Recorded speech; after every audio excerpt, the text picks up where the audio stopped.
Hello, everybody, and welcome to Friday Apocryphal Podcast, your one-stop shop for everything Friday Apocryphal and podcast. And boy, do we have a show for you today.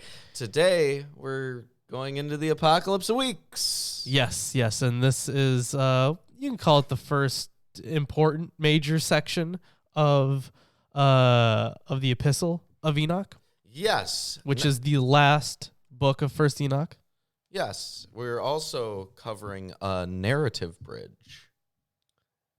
Yeah, it says a narrative bridge. It says a narrative bridge. It is kind of out of order. Is there green in the picture in the background? No.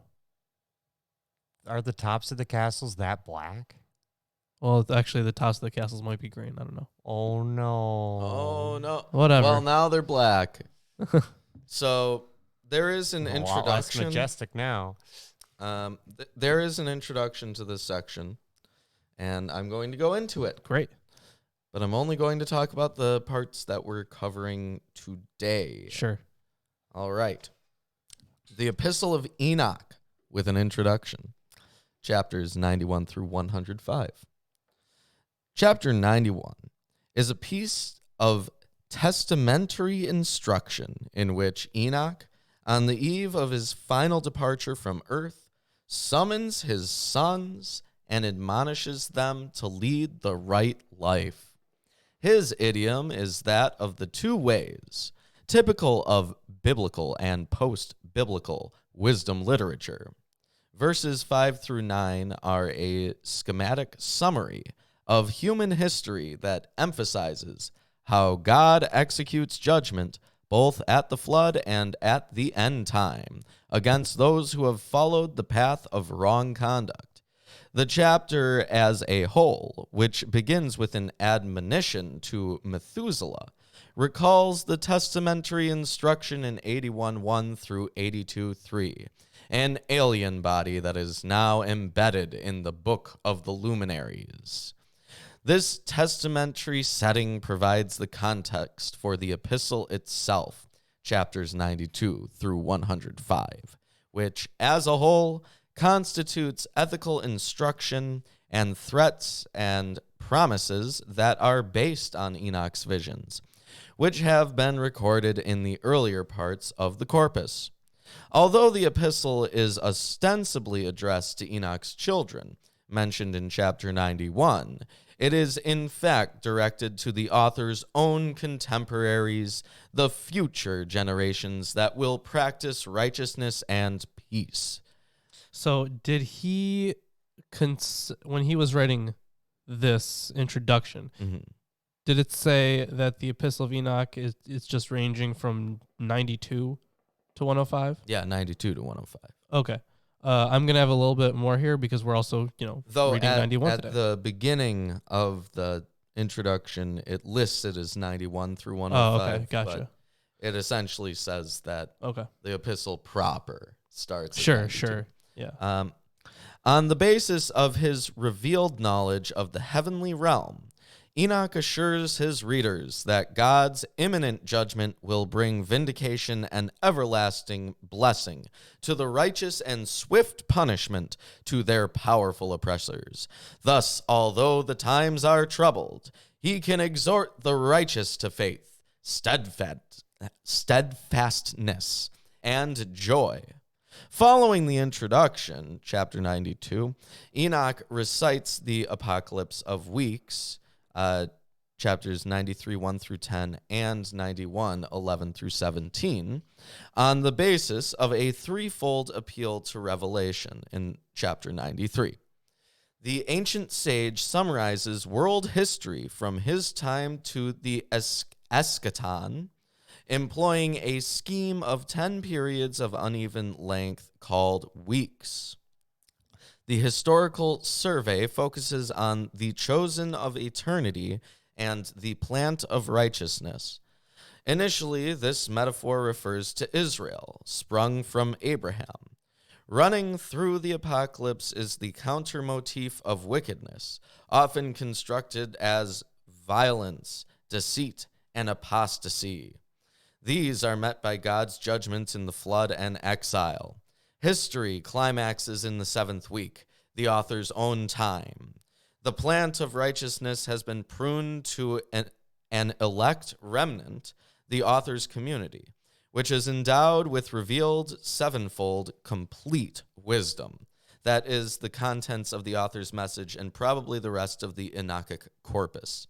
They will function as the witnesses of righteousness and will uproot the counterstructure of deceit.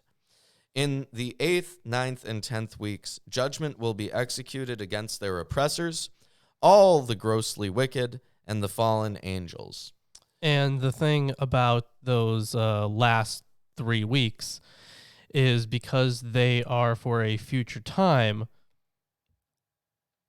the author actually had this kind of sandwich in the narrative, and when we get there, I'll go a little bit more in depth. But it's I guess you could say it is poetic, but it is, this is how narratives are written. This is how stories are written.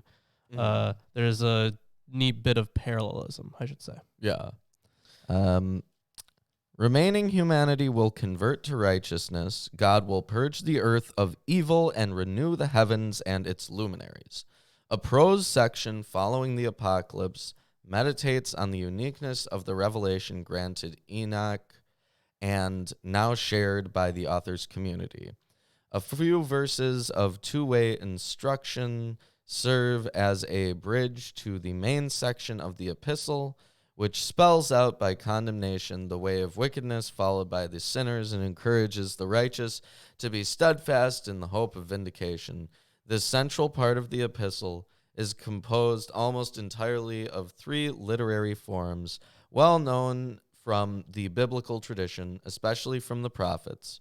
All 3 carry the theme of the coming judgment. And then it goes into details about stuff we'll cover next week. And sure. thereafter. And before we hop into the reading, I want to talk about the weird text, how strangely it's composed. Okay. So Erdmann describes it.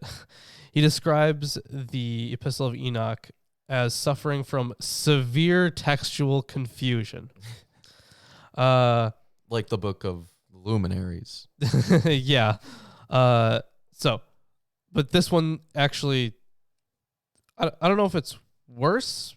No, I guess I wouldn't say it's worse, but it is pretty bad. Because the whole thing with the Book of the Luminaries is the fact that we're lacking certain manuscripts and certain information. Yeah. So that's why it's so complicated. This one is just written poorly. It's I'll read out this section and then you tell me. Okay. So first, the opening oracle, known as the Methuselah Apocalypse, was probably intended to serve originally as a conclusion either to the dream visions or the astronomical book. If the latter, it was artificially separated from the astronomical book when the later dream visions was inserted between the 3rd and 5th booklets. Second, sometime during the long transmissional history of the text, it seems likely that a page with First Enoch 92:3 through 93:10 on the front and 91:11 through 92:2 on the back was flipped over, radically disordering this section. Oh no! The chapter and verse numerations of Enoch are modern. With the help of Dead Sea Scrolls fragments, the original sequence can be recovered with a fair degree of confidence. So the Methuselah Apocalypse would be 91, 1 through 10, but also 92, 3 through 5. The Apocalypse of Weeks would be 93, 1 through 10, but also 91, 11 through 19. And then the rest of the epistle, 92, 1 through 2, and 93, 11 through 105, 2. So they flipped the page. It's completely out of order. That's about as funny as it gets. So in the translation, they are going to have them in the correct order, but that means the chapter and verse, we're going to be switching back and forth a little. That's ridiculous. Yes, it is. Okay. Please enjoy. Okay. I'll try. Well, anyways, why don't I get into it then? Chapter 91. A narrative bridge. Oh, this is chapter 91, verses 1 through 9 and 18 through 19. The other verses, 11 through 17, I guess, appear later. Yeah, they do. into Yeah, it. yeah. A narrative bridge. And now, my son Methuselah, call to me all your brothers, and gather to me all the children of your mother. For a voice is calling me, and a spirit is poured out upon me, so that I may show you everything that will happen to you forever. Then Methuselah went and called all his brothers to him, and gathered his relatives. And he spoke of righteousness to all his sons. Ethiopic manuscripts vary in their wording of this. And he said, Hear, O sons of Enoch, every word of your father, and listen aright to the voice of my mouth. For I testify to you and speak to you, my beloved. Love the truth and walk in it, but do not draw near to the truth with a double heart, and do not associate with those of a double heart. But walk in righteousness, my children, and it will guide you in the path of goodness, and righteousness will be your companion. For I know that the state of violence will grow strong on the earth, and a great scourge will be consummated on the earth. Indeed, all iniquity will be consummated, but it will be cut off from its roots, and its whole structure will vanish. And you want to say something? Yeah. Let me know when you get through 92, 3 through 5. That's not going to be for a while. Huh. Okay. I'm in chapter 91. No, I understand that, but it switches. But fine, go ahead. It doesn't switch in here. It doesn't? Okay. No. Where's it supposed to switch? Well, let's see. So he's talking to Methuselah there. Yes. So that's 91, 1 through 10. But then also part of the Methuselah apocalypse is 92, 3 through 5. Yeah, that's just in 92 in here. Okay. But that's also the bulk of chapter 92. So, oh well. No, this is Methuselah speaking, or it was Methuselah speaking. First, Enoch called Methuselah and said to Methuselah to grab all of his siblings, and then Methuselah told them this whole spiel. Sure. And again, iniquity will be consummated on the earth, and all the deeds of iniquity and violence and sin will prevail again.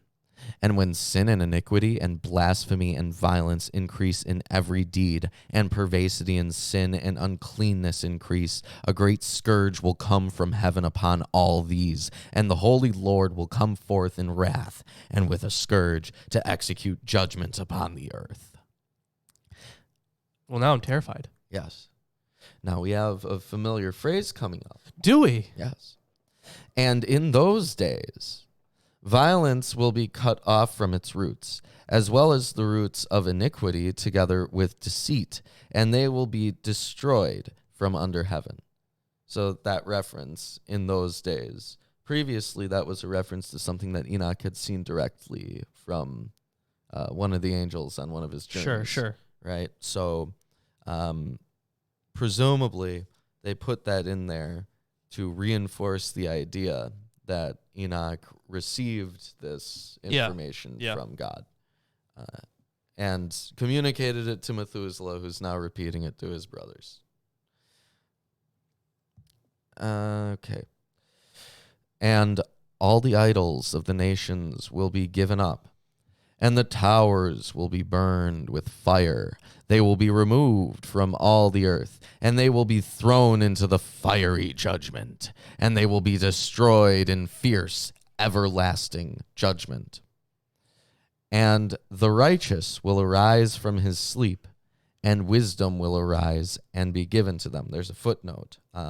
This is verses 11 through 17 that are taken out of this area. So they are later on. Okay. Right? There's just dots. Right. And now I tell you, my children, and I show you the paths of righteousness and the paths of violence.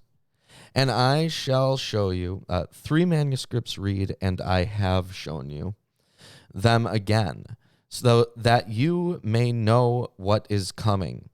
And now hear me, my children, and walk in the paths of righteousness, and do not walk in the paths of violence, for they will perish forever, all who walk in the paths of iniquity. Fragmentary Aramaic indicates a longer and different form of these 2 lines, the last bit that I read there. But that's the end of chapter 91. Hey, if you're enjoying the stream so far, give us a like or a dislike. It doesn't really matter. It doesn't really matter. Just do it. Yeah. Share it. Do it. Share it with your friends, family, neighbors, countrymen, ex-wives, pets, estranged pets. Yeah, pets. Yeah, I guess if your dog knows how to operate an iPad, do that. Do that. Yeah. And also send us a video of that, because that sounds amazing. Yeah. Yeah. Why don't I let you take Sure. chapter 92. So we're going to be getting into the Apocalypse of Weeks now. And I have quite a lot noted for the Apocalypse of Weeks. So before we get into this section, there is a little bit around in that area for the Apocalypse of Weeks. Yes. So possibly the introduction, which is on the left over there. It should talk about the dating of the Apocalypse of Weeks at probably near the bottom of the page. Yes, the exact date of composition is unknown. The Apocalypse of Weeks was probably written no later than AD 170, but many scholars think that the rest of the Animal Apocalypse is a later work, or not the Animal Apocalypse, the Admonitions of Enoch. He denotes it as AE. Yeah. Is a later work which incorporated this apocalypse, although the arguments in favor of this view are not compelling. But even if we accept multiple authorship, the difference in years is not great, since the Qumran fragments indicate a latest possible date for the AE, the Admonitions of Enoch, not much past 100 BC. And some of the rest of it we'll get to as the reading goes on. We'll get into that. But all right, so I'll take over with 92. Mm-hmm. Written by Enoch the scribe, this complete sign of wisdom, who is praised by all people and a leader of the whole earth, to all my sons who will dwell on the earth, and to the last generations who will observe truth and peace. Let not your spirit be troubled because of the times, for the great Holy One has appointed days for everything. The righteous will arise from sleep. He will arise. Okay, so the righteous one will arise from sleep. He will arise and walk in the paths of righteousness, and all his path and his journey will be in piety and everlasting mercy. And God will be merciful to the righteous one, and to him he will give everlasting truth, and to him he will give authority, and he will judge in piety and righteousness, and he will walk in everlasting light. Sin will be destroyed in darkness forever, and it will not be seen from that day forever. And I think there's a section about these concluding verses. Where exactly? Because I'm having trouble finding anything on chapter 92. Oh, right there. Okay. Yeah, because it's so weird textually. Right. It is weird. The first 2 verses are part of Enoch's letter. Okay. Which is chapter 92, 1 through 2, and chapter 93, 11 through 105, 2. Yeah. But This chapter 92, verses 3 through 5, are part of the Methuselah apocalypse. Yeah. It says, the original reading of these concluding verses is not clearly distinguishable among the textual variants of the Ethiopic manuscripts, and it is possible that the passage also alludes to the resurrection of the righteous one, who in turn gives gifts of grace, power, and truth to each righteous one. All right. So I think we can just hop right into the next chapter then, 93. Yeah. Okay. So, and this is where we finally get into the apocalypse of weeks, if you want to cover any introductory stuff there. right. So before we get into the weeks themselves, there's 10 weeks. It ends with the establishment of a new heaven in the place of the first heaven, which passes away. And it, That's obviously in Revelation 21:1. Yeah. It's that theme is used again in Revelation. Mm-hmm. Significantly, the Apocalypse of Weeks shares the same dim view of post-exilic Israelite religion as the Animal Apocalypse, evidence for common historical perspectives among Enochic authors. It also goes in to say that it's the first of many Jewish apocalypses to use the pseudonym of an ancient worthy in order to prophesy the future. Yeah, and in this period, quite a lot of these start to pop up. Yeah, it's also the first historical review type of apocalypse. Ah, neat. Yep. So anyways, 93. After this, Enoch took up discourse, saying, concerning the sons of righteousness, and concerning the chosen of eternity, and concerning the plant of truth, these things I say to you, and I make known to you, my sons. I myself, Enoch, the vision of heaven was shown to me, and from the words of the watchers and the holy ones I have learned everything. That's a bad thing, though. The fact that he learned from the watchers, that's a bad thing. Yeah. What verse are you on?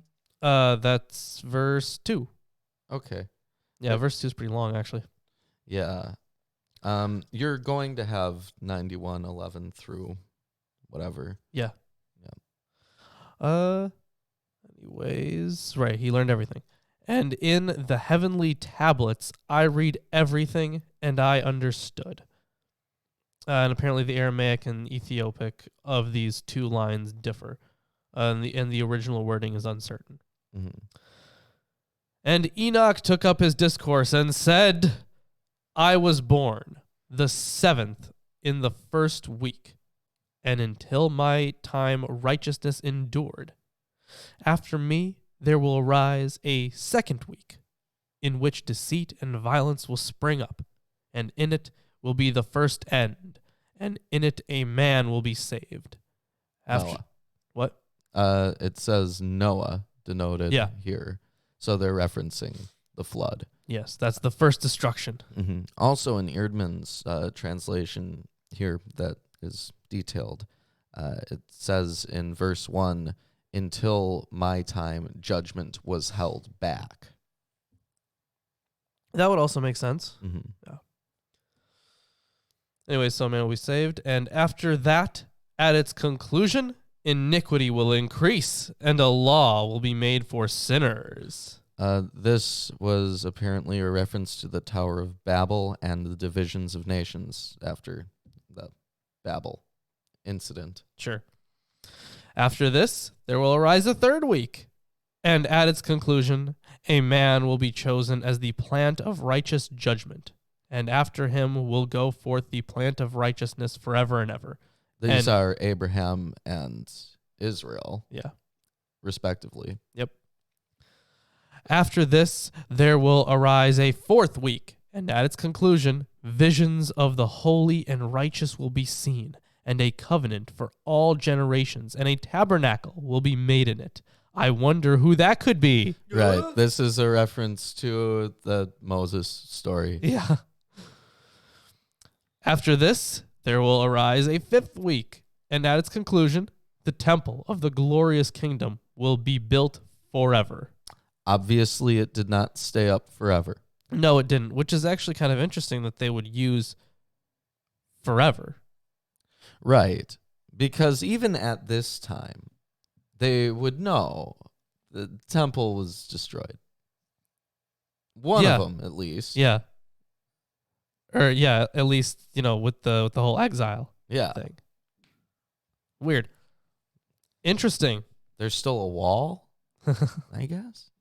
Though, is that from the first temple? I don't know. I think that's from the second temple. I think isn't it's it? from the second temple. Yeah. Anyways. So yeah, temple built forever. Mhm. After this, there will arise a 6th week, and all who live in it will become blind, and the hearts of all will stray from wisdom, and in it a man will ascend. That was Elijah, and they're referencing the Baal worship that was occurring in Israel during the time of Elijah. Also, wasn't Elijah the guy who blinded an army? Or was that Elisha? I didn't touch anything. I think that was Elisha. I remember think. one of them blinded an army, but It's one or the other. Yeah. Elijah was the one who did he was the sick first guy. diss track, right? He just went up and insulted the other people. As is tradition. Yeah.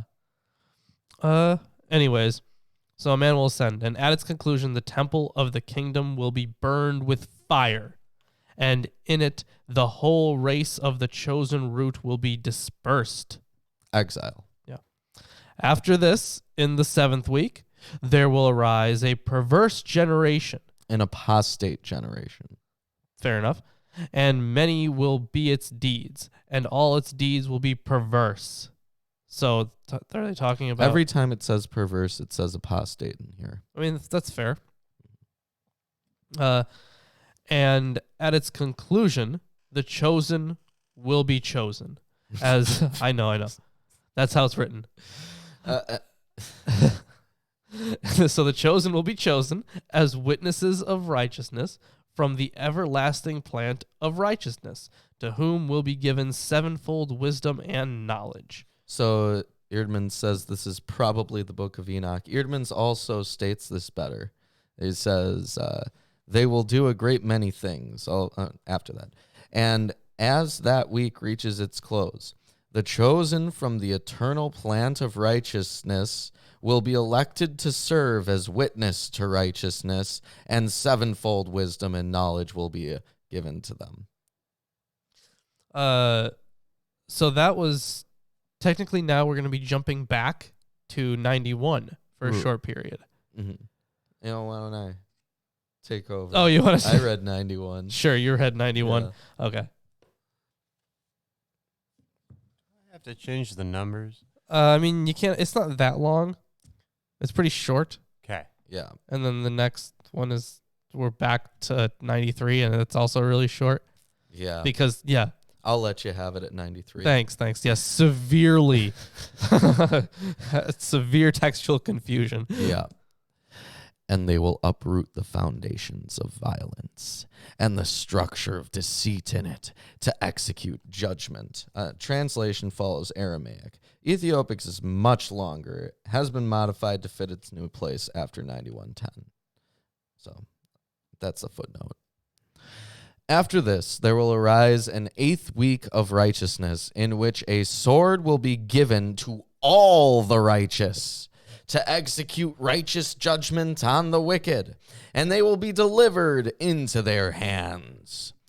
And at its conclusion, they will acquire possessions. This is the Aramaic. In Ethiopic, they say houses in righteousness, and build the temple of the kingdom of the great one. And the temple of the kingdom of the great one will be built in the greatness of its glory for all the generations of eternity. Ethiopic says forever. After this, there will arise a 9th week in which... Wait, after the 8th? Yeah. That's crazy. I know. There's 10, remember? Oh, my God. Yeah, whoa. in which the righteous law will be revealed to all the sons of the whole earth, and all the deeds, or perhaps doers, of wickedness will vanish from the whole earth and descend into the everlasting pit. The Ethiopic is corrupt at everlasting pit. The Ethiopic is corrupt in a lot of places. Yeah. And all humankind will look to the path of everlasting righteousness. After this, in the 10th week, the 7th part will be the everlasting judgment. So the final day. Yeah.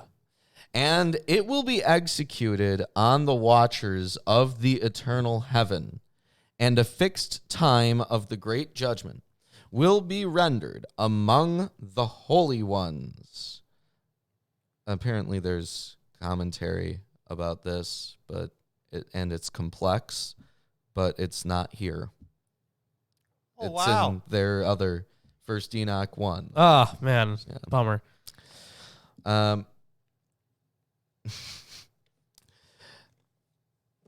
And the first heaven will pass away in it, and a new heaven will appear, and all the powers of the heavens will shine forever with sevenfold brightness. And the exact wording on this verse is unclear, apparently. So since we have now covered the apocalypse of weeks. Wait. And after this, there will be many weeks without number forever, in which they will do piety and righteousness, and from then on, sin will never again be mentioned. Yeah, new heaven, new earth kind of stuff. Yeah. So, so when I was talking about the structure of this, I have this from Erdman's here. Weeks 1 and 10 refer respectively to the first and last judgments on the watchers. Weeks 2 and 9 respectively to the first and last judgments on humanity, as well as to the scattering and the unification of humanity. Weeks 3 and 8 to the eternal establishment of the righteous and their roles as instruments of judgments. Week 4 and 7 respectively to dual divine revelations, Mosaic and Enochic, and weeks 5 and 6 to the first temple built and then destroyed. So that's what I mean when I say it has this sandwich structure. Right. It's like a lot of stuff just shoved together, bookended. Yeah, so it's like, all the stuff that they already had, the information that they had access to, they just used that as like a way to predict the rest of history. Yeah. And that, Mark, the Gospel of Mark, has a similar structure to that. Mm-hmm. And obviously we'll get there, but yeah, that's not how history is written. Anyways, 93. So here's a verse missing, the very first one, or the first line of the verse, I should say. This section is attested in Aramaic in a somewhat fuller, albeit fragmentary form, which indicates at least one line before verse 11. And yeah, there's more commentary, but we don't have that. Right. Well, we're back in 93 now at verse 11. Yes. For who is there of all the sons of men who is able to hear the words of the Holy One and not be terrified? And who is able to think his thoughts? And who is there of all men who is able to look at all the works of heaven? And then there's another blank line here. It's got a question mark next to it, so I'm guessing the text is corrupted. Mm-hmm. That's my best guess. Or to see, either it's corrupted or... They just couldn't figure out what it meant. No, or there was a line that seemed like there should be one there. That's also possible. Known if there is an omission. Yeah, I'm gonna guess it's corrupted. Or to see a soul or a spirit and is able to tell, or to ascend and see all their ends, and to consider them or make something like them? Or who is there of all men who is able to know what is the width and the length of the earth? There's a note where it just says whole earth. That's the other option. And to whom has the size of all them been shown? So the basic thing here is that nobody is omnipotent. Right. And God's not going to be bestowing that power. But the upon image anyone doesn't other than- exactly work in modern times because people do know the size of Well, yeah, exactly. Right. But it's for its time. Yeah. Yeah. And who is there of all men who is able to know the length of the heavens? Well, that one we don't know yet. Mm. And what is their height, and upon what are they founded? And They're 6'1". 6'1"? Yeah. Wow. That's my height. Oh, they're 6'3". That's also somehow my height. It is not. They're 6'11". I'm going to go with that's not my You height. can't get up there. Yep. It's just a little too high. That's their height. I mean, high places, Right. The high place, the best show that is coming up. Ever. We'll get to that. And what is the number of the stars, and where all the luminaries rest? So that is the end of 93 and that confusing reading. Right. There's only a little bit in here about these verses. This long letter, the beginning of Enoch's letter, which goes on through chapter 105, verse 2. This long letter begins with a superscription assuring us that this is Enoch's own writing, entrusted to Methuselah, and through him to all future generations, to everyone who dwells upon the earth and practices goodness and peace. That was from chapter 92, verses 1 through 2, that I referenced before. The tacit invitation to identify with the Enochic tradition is plain. Following on this is a short poem implying the same grand claims for Enoch's wisdom that we find in other booklets, which is what you just read, Yeah. short poem. The queries found in Old Testament passages such as Job 38. Yeah, definitely. Very, very reminiscent of Job there. Mhm. Proverbs 30, verses 3 through 4, and Jeremiah 31, verse 37, all of which essentially asks, who can know the hidden things of the cosmos, are taken not as rhetorical questions expecting the response no one, but as riddles to which the AE author knows the answer. Indeed, any reader of the book of Enoch knows who this is. It's Enoch. Yeah. So, well, I think, it's God. well, other than God. You're right. And then there's No, 'cause Enoch the whole who gets thing- told everything. Yeah, there's that. And the thing is, in one spot it says that Enoch is the Son of Man. Mhm. Then in other parts they're still expecting the Son of Man Well, he to is. be someone that isn't. He's Enoch. a son of man. Well, sure, yeah. But like we're looking for, capital S. Well, Son why of Man. can't there be multiple the sons of man if there are multiple apocalypses? Because if the flood is an apocalypse, Well, no. then Enoch could be the son of man Here's the thing. for his apocalypse. Here's the thing about apocalypse. It just means unveiling. Mhm. So it's any kind of revelatory information. Right. So it doesn't have to be necessarily about the end of the world. Well, I mean, It usually is, the way that they but it doesn't have to be. the way that they set up the description of a son of man throughout the book of Enoch. Yeah, for the judgment. It seems to me that the son of man is basically identical with the conduct that's carried by every single one of the prophets. Yeah. It could be vaguely attributed to any of them. Sure, but yeah, because it's because the whole thing is about the final judgment, so they're waiting Right. for that one. Right. But it's certainly the flood is a kind of Sure. major judgment. But that was God. Right. Can you hand me Colin's book? John J. Collins, The Apocalyptic Imagination. This is a very good book. I recommend it. to, I mean, pretty much everybody. It's just a really good read. Even people who don't read that stuff. Yeah, so, initially he talks about how out of order and jumbled up it is. So the Apocalypse of Weeks is a self-contained unit, but opinion is divided on whether it actually circulated separately. Millick sees no evidence that it was ever independent of the Epistle of Enoch. Matthew Black finds signs of redaction in the Apocalypse and infers that it is older than its context. Like the Book of the Watchers, both the Apocalypse of Weeks and the Epistle avoid explicit reference to historical figures and events, and so frustrate the desire to date them precisely. Charles tentatively dated the Apocalypse of Weeks before the Maccabean Revolt because, quote, there is in it no reference to the persecution of Antiochus, which, by the way, we now have our copies of 1st and 2nd Maccabees, and after we are done with commentaries and notes.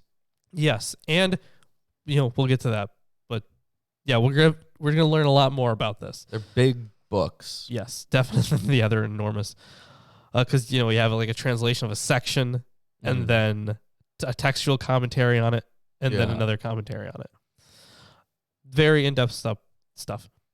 So, anyways, where was I? The persecution of Antiochus. But he located the epistle under the Hasmoneans in the early 1st century. A major factor in dating these books is the fact that the Book of Jubilees apparently alludes to both the Apocalypse of Weeks and the epistle. According to Jubilees 4:18, quote, he was the first to write a testimony, and he testified to the sons of men among the generations of the earth, and recounted the weeks of the Jubilees. The theme of testifying is more prominent in the epistle than in any other Enochic writing. While the date of Jubilees is also in dispute, several copies at Qumran date from the late Hasmonean period. Consequently, if Jubilees indeed refers to the epistle, a 1st century date for the Enochic document can be excluded. So I just thought that was neat. Yeah. You know what I think is neat? What's that? You know what else John J. Collins said? The Eerdmans commentary on the Bible contains scholarship that is both international and ecumenical, including contributions from Catholics as well as Protestants. Well, he's just saying that because they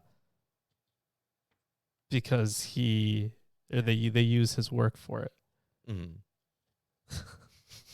What a sellout! What a sellout! Not really. No, the Eerdmans is pretty good. Yeah, it definitely is.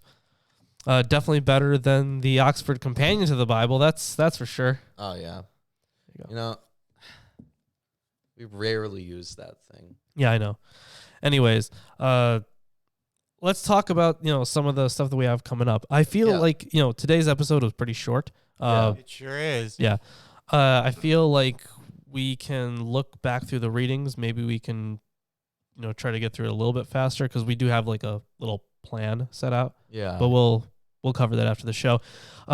Although once we get to 1st Maccabees, we do have some commentaries that I think will be useful in our wish list. Yes. If you go on our Amazon wish list, link is in the description, and you get us some commentaries on 1st Maccabees, or really any of the books that are on the wish. I mean, we'd like any all of them, but depending on what